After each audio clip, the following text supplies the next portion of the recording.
I spent almost 5 years working aboard the Costa Mirador, a mid-sized cruise ship that sailed back and forth between Malaga, Spain and Tangier, Morocco. Most crossings felt the same: bright sunsets over the Alboran Sea, late-night guitar music on the pool deck, and guests laughing about the duty-free wine in their sandals. Even bad weather never lasted long. That routine made me feel safe, maybe too safe, and kept my guard down on the night a passenger vanished into the dark sea. That evening, the forecast warned of rough water, but the captain said we could still make port on schedule. Around 7 p.m., just before dinner service, the sky turned a dull iron gray. The wind came up fast, rattling the ship's glass doors. Rain pelted the windows like handfuls of gravel, and every so often, a wave slapped the hull hard enough to shudder the floor beneath our feet. My job was to patrol Deck 7, the open promenade deck where passengers like to smoke or take photos. Company rules said the deck had to stay closed during storms, so I stood inside near the sliding doors, watching the rain run sideways across the glass. After the first hour, the storm grew meaner. Lightning flashed so often the sea looked frozen in sickly blue glimpses. The wind carried strange sounds along the metal corridors, plates sliding in the galley, chairs toppling in the lounge, and faint shouts as crew members rushed to secure loose gear. Then I heard something else, a scream. At first it sounded like a single panicked voice, but it seemed to mix with other cries, as if several people were yelling at once. The echoes bounced off steel walls, making it impossible to tell where it began. My radio crackled with static, but no injuries were reported. I stayed at my post, watching the door and hoping the night would calm down. When the wind eased a little after midnight, I thought the worst had passed. The rain still came down in sheets, but the sea looked slightly calmer. A family from Valencia approached me and asked if they could step outside for a cigarette. I told them to wait until I checked the deck first. The exterior lights were off to save power, but dim emergency strips still glowed along the rails. I slid the heavy door open just a few inches, and cold sea air hit my face, carrying the sharp smell of salt and diesel. I leaned out with my flashlight and swept the beam across the wet teak boards. Near the forward rail, something red glistened against the pale wood. The stains stretched in broken blotches toward the bow grill, where runoff drained overboard. Rain and seawater had thinned the color, but it was still too dark to be paint or rust. I closed the door quickly, locked it, and radioed security. My voice shook worse than the ship. Possible blood on Deck 7, forward starboard. 2 officers arrived minutes later. They followed the watery smear to where it ended at the grill. Below us, the sea churned black, swallowing anything that fell through. We sealed the deck and marked it off with cones. Protocol said we had to account for every passenger. The chief purser announced an emergency verification drill over the speakers, carefully avoiding words like blood or missing so guests wouldn't panic. Cabin stewards woke sleeping families, checked lounges, and even swept the small cinema. Nearly everyone answered roll call, except for one guest, Elise Morgan, cabin 4123, a 42-year-old language teacher from Leeds traveling alone on her first cruise after a breakup. Her keycard showed she'd last left her room for dinner, then returned before the storm began. 3 of us went to check cabin 4123. We knocked, announced ourselves, and waited. No answer. A guard used the master key to open the door. I expected a quiet, empty room, maybe a wine glass by the bed. Instead, the guard froze in the doorway, then stepped back, his jaw clenched. Inside, dark droplets had sprayed across the wall near the bed. The bathroom tiles were streaked red like someone had rinsed blood down the sink but left enough to stain the grout.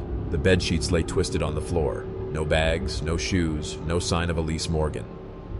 We backed out slowly, the ship rolling beneath us. Security pulled footage from the corridor camera outside her cabin. The timestamp read 11:38 p.m. A man in black rain gear stood at her door. The hood hid his head. A black face mask covered everything below his eyes. He knocked once, glanced over his shoulder, then knocked again. The door opened, and he pushed his way inside. For 20 minutes, nothing else moved in that hallway. Then, at 11:59 p.m., the same man stepped out, dragging a large black duffel bag. He paused, reached back into the cabin, maybe to pull the door shut, then walked toward the stairwell, the bag scraping softly across the carpet. The next camera caught him 2 decks above, heading for the exterior door, near where I'd seen the stain.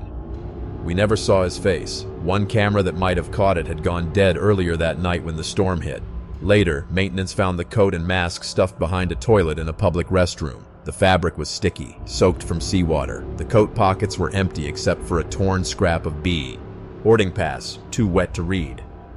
We searched every crew cabin, every service corridor, even the lifeboats. No one matched the man in black. By morning, when the clouds broke and Tangier appeared on the horizon, the captain ordered a final sweep. Nothing turned up. Moroccan police boarded first, then Spanish investigators. They questioned the crew for hours. I told them about the screams, about the blood trail, and about locking the doors as procedures demanded. They asked if the blood could have washed back out from inside, but the deck drained forward. Only something heavy had been dragged there, then slipped through the bars into the sea. The ship stayed in port for 3 extra days while authorities copied hard drives and measured every corridor. Passengers rebooked flights or waited in hotels, some still wearing casino wristbands as if the cruise might restart.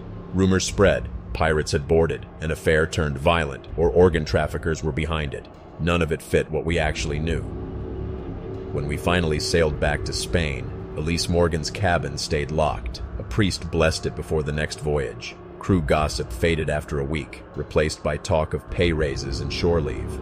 But I couldn't forget the sound of those screams, rising above the storm. It happened in 2008, but I still think about that night almost every week. I remember what I was wearing, what I was drinking, even what song was playing on the radio before the phone rang. My name is Annette, and this is the story of my son Brandon, or at least the part I lived through. I can't tell you how it ends because we never got an ending. Brandon was 19 years old. He was smart, independent, and had plans. He was studying wind energy at a technical college in Canby, Minnesota, about 30 minutes from our home in Marshall. That May night, he had been out with friends, celebrating the end of the semester. A few drinks, nothing crazy. He told us he was fine to drive, and his friends said the same. I went to bed early, but my husband Brian stayed up, flipping through channels in the living room. Around 1:54 a.m. the phone rang. I answered it because it was my son's name on the screen. "Mom, I drove into a ditch," Brandon said. "I'm fine, just stuck." He sounded calm, not drunk, not scared, just annoyed. He asked us to come pick him up, said he thought he was near Lind, which was only about 10 minutes away. We got in the car and headed out, keeping our eyes on the side of the road for his headlights. He said he'd flash them when he saw us, but we didn't see anything. We called him again.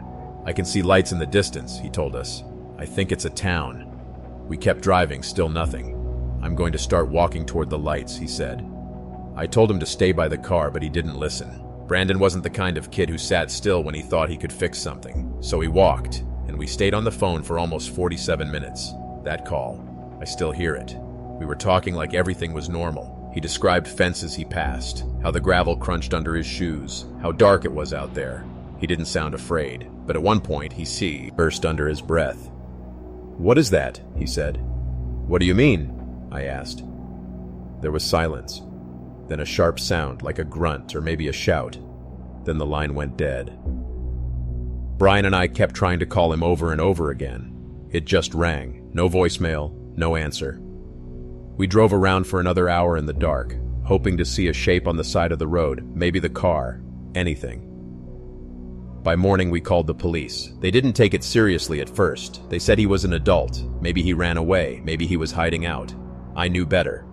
Eventually, they did a trace on his phone. It turned out he wasn't near Lind at all. He had been about 25 miles away, near a tiny place called Taunton. He must have gotten turned around after leaving Canby. They found his car in a ditch, just like he said. The doors were closed, no sign of damage. His keys were gone, and so was he. Search teams came out. Dogs, helicopters, volunteers. Hundreds of people combed the fields and gravel roads. The dogs followed his scent for a while, along a field, down into a dry creek bed, then up again, and then it just stopped, like he vanished in the middle of a step. There was no blood, no clothes, no footprints going the other way, and no body. Theories flew around.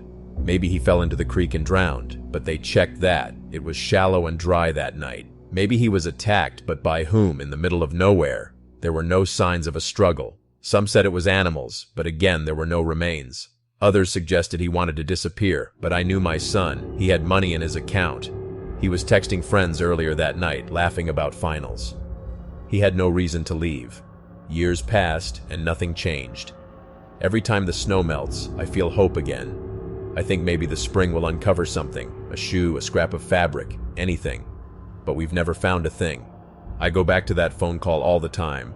I think about the last sound he made, that confusion in his voice, that quick burst of noise before the line cut off. He saw something.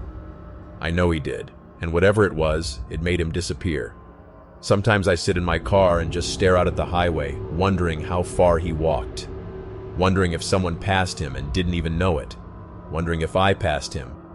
I've played that night back in my head 100 times, 1,000. Did he fall? Was someone out there watching? Was he tricked into going with someone? No one knows. His case is still open. It's not cold, they say. It's active, but that just means a file sits on a desk, getting older. I still keep my phone by my bed at night, just in case it rings. Sometimes I think I hear it ring when it doesn't. People ask me if I've found peace. I say no, because peace comes from knowing. And we don't know anything. All we know is that Brandon walked into the night and never came back, and I was the last person to hear his voice. I never used to believe in anything supernatural. No ghosts, no spirits, no curses. I thought everything could be explained by logic and bad luck. But something happened to me 4 years ago that I still can't explain, and it started with a phone call. I had just moved into a new apartment in a mid-sized city. It wasn't fancy, but it was mine. 1 bedroom, thin walls, noisy radiator, but a good place to start fresh after a messy breakup. My friends knew the number, my parents too. That was it. One Friday night, around 2:30 a.m., my phone rang. I didn't recognize the number, but I picked up anyway, half awake, half annoyed. Hello? There was silence at first. Then I heard breathing, slow, steady. Who is this? I asked. More breathing. Then very quietly a voice said, "Don't answer the door." I froze. "What?" I whispered. The call ended. I sat there, my heart pounding so hard I thought it would bruise my ribs. Maybe it was a prank, I told myself. Someone messing with random numbers late at night. Still, I got up, checked the peephole. No one was there. I didn't sleep the rest of the night. The next morning I convinced myself it was a wrong number. I even laughed about it with a coworker. By evening, I'd almost forgotten. That night, around the same time, 2:30 a.m., the phone rang again. Same unknown number. Against every instinct, I answered. "Don't answer the door," the voice repeated. Then silence. This time I didn't wait. I called the number back. It went straight to voicemail, but there was no message, just static. I couldn't sleep. At 3:15 a.m. I heard it, a soft knock on my door. Not pounding, just deliberate, like someone trying to see if I was awake. I didn't move. The knocking continued. 3 soft knocks, then nothing. In the morning I went to my neighbor's apartment to ask if they'd seen anyone. She said no, but told me she heard knocking too, around the same time. That made me feel a little less crazy, but not much. The next night I kept my phone beside me, ready. I wasn't going to answer if it rang. 2:30 a.m. The phone vibrated. Same number. I let it ring until it stopped. 2 minutes later, 3 soft knocks on my door. My body locked up. The voice had said, "Don't answer the door," so I didn't. Then from the other side of the door, a voice whispered, "Please, I need help." It sounded like a young woman. She kept saying, "Please, let me in. Please." But something in her voice felt off, too flat, too rehearsed, like she was trying to sound desperate but didn't know how desperation really felt. I stayed frozen in bed, barely breathing. After a minute, the voice stopped. I heard footsteps fading down the hall. I didn't sleep that night either. The next day I reported it to the building manager. He shrugged, said no one had been seen on the cameras, at least no one who shouldn't be there. He joked that maybe I had a secret admirer. I didn't laugh. That night I turned off all the lights and waited. Sure enough, 2:30 a.m., the phone rang. I didn't answer. Then after the knocking stopped, I got a text. It was from the same number. "Why won't you help me?" That was the first time I truly felt fear in my bones, like something cold had grabbed my spine. I blocked the number, but at 2:30 the next night my phone still rang, this time from unknown. Same message when I picked up, shaking. "Don't answer the door." Minutes later, the knocking started. Then the same voice. "Please, I'm hurt. I need help." But it never sounded quite real. Always that same monotone, like someone pretending to be human. I started sleeping during the day, staying awake all night. The calls kept coming, always at 2:30. Sometimes it was a call, sometimes a text, sometimes both. The words never changed. "Don't answer the door." One night, after 2 weeks of this, I decided I had to see what was happening. I waited until the knocking started, then quietly moved to the peephole. What I saw made my stomach flip. There was a woman standing there, but her posture was wrong, too stiff. She kept her head tilted down, hair covering her face. She knocked again, 3 slow knocks. Then she looked up, and I could see her face wasn't right. It looked almost human, but the skin was too smooth, too pale. The mouth hung slightly open, and the eyes were black, completely black. She tilted her head to the side as if listening. Then, without moving her mouth, I heard, "Please, help me." Stepped back from the door, heart slamming in my chest. When I dared to look again, she was gone. That was the last time I saw her. The calls stopped after that night. The number never worked when I tried to trace it. It was as if whoever or whatever had been calling decided to move on. I moved out a month later. I still keep that number saved in my phone under the name Don't Answer. Every so often I check it. It's still inactive. But sometimes, late at night, I think I hear soft knocking, even when I'm living on the 10th floor of a secure building. I don't know what it was. A ghost? Something pretending to be human? All I know is, I listened to the warning. I never opened the door, and maybe that's the only reason I'm still here to tell this story. Before we jump into the next story, if you're still watching, remember to like the video and drop a comment telling us, would you have opened the door? And now, let's go to story number 4. I used to work as a night security guard at a small manufacturing plant in rural Ohio. It wasn't an exciting job, but it paid well enough. Most nights were painfully quiet. Just me, the hum of old machines, and the occasional raccoons scurrying across the loading dock. The plant was surrounded by dense woods on 3 sides. Beyond the tree line, nothing but fields for miles. It felt isolated, but I didn't mind. I liked the quiet. Until the night the faces appeared. It was late October, around 2 a.m. I was doing my rounds, flashlight in hand, when I heard something outside. Not an animal. It sounded like footsteps crunching on gravel, slow and deliberate. I walked to the break room, which had a big window facing the parking lot. That's when I saw them. 3 figures standing just beyond the light spilling from the window. I couldn't see their faces clearly, just dark shapes. They didn't move. They didn't speak. At first, I thought it was a prank, maybe local teens messing around. I turned on the outside floodlights. In that brief glare, I finally saw them properly. They were wrong. They wore what looked like old, tattered clothes, like something from another era. Their skin was pale, almost grayish.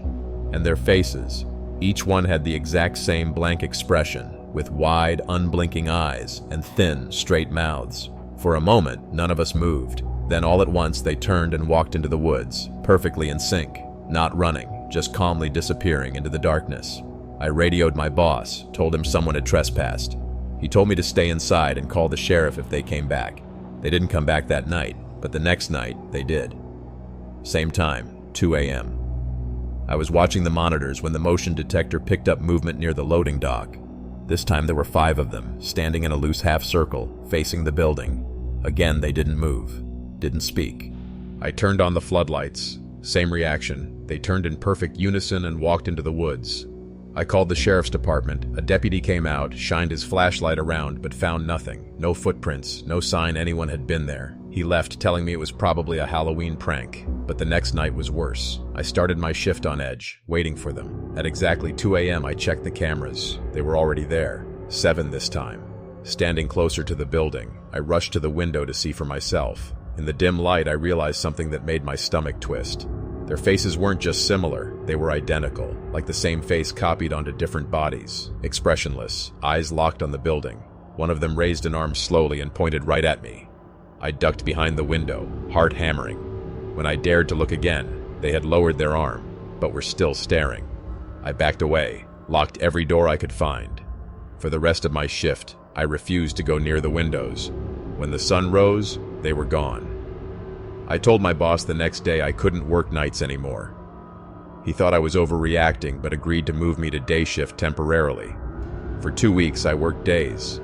The woods looked normal in the sunlight, just trees, birds, nothing threatening. I almost convinced myself I'd imagined it. Then, on my last night shift before switching permanently to days, I decided to check the cameras one last time. At 2 a.m., the monitor flickered. This time, they were right up against the building, pressing their faces to the windows. I ran to the break room, and there they were, 7 pale, identical faces staring in. Eyes wide, mouths closed, unmoving. One of them lifted a hand and slowly traced a shape on the glass, a crude circle with a line through it. I backed away. The glass started to fog where they stood, like they were breathing heavily, but their chests weren't moving. They never blinked. I hid in the supply closet, clutching a metal pipe, too terrified to breathe. Eventually, the morning supervisor arrived. When I came out, the faces were gone, but the foggy symbol remained on the window. He saw it too, and asked me what it was. I had no answer. That was my last night shift. I quit the job soon after. Sometimes I still see that symbol in my dreams, and sometimes, when I drive by that old plant at night, I swear I see pale shapes standing just inside the tree line, watching.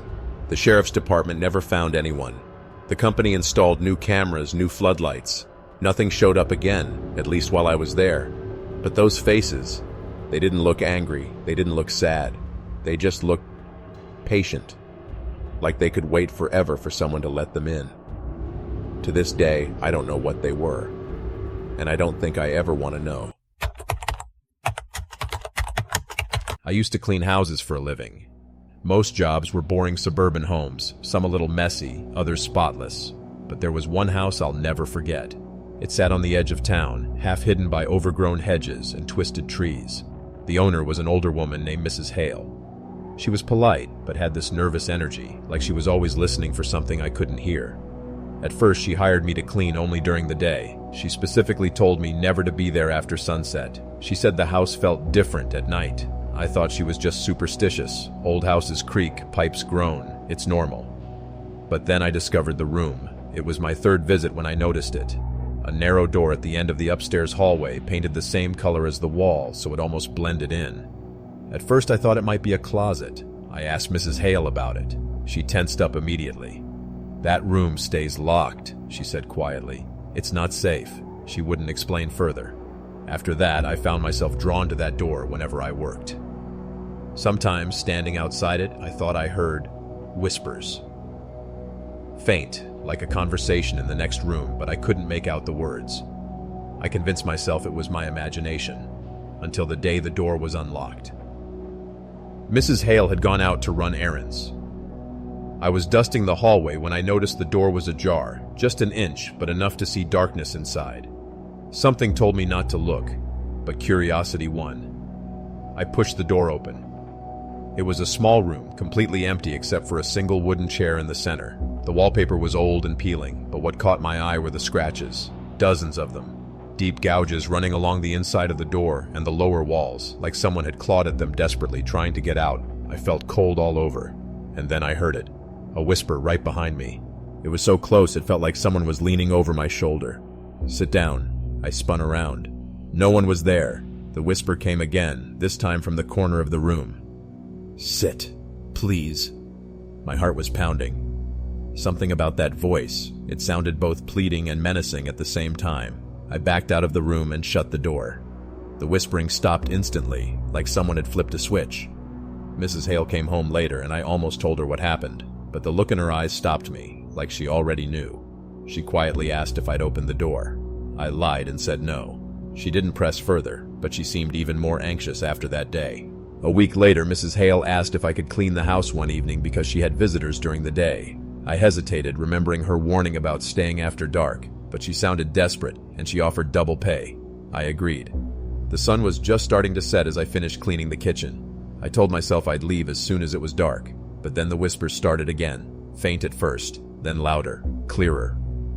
"Please, come in." I froze in the hallway. It sounded like multiple voices, overlapping, coming from behind that door. I couldn't help it.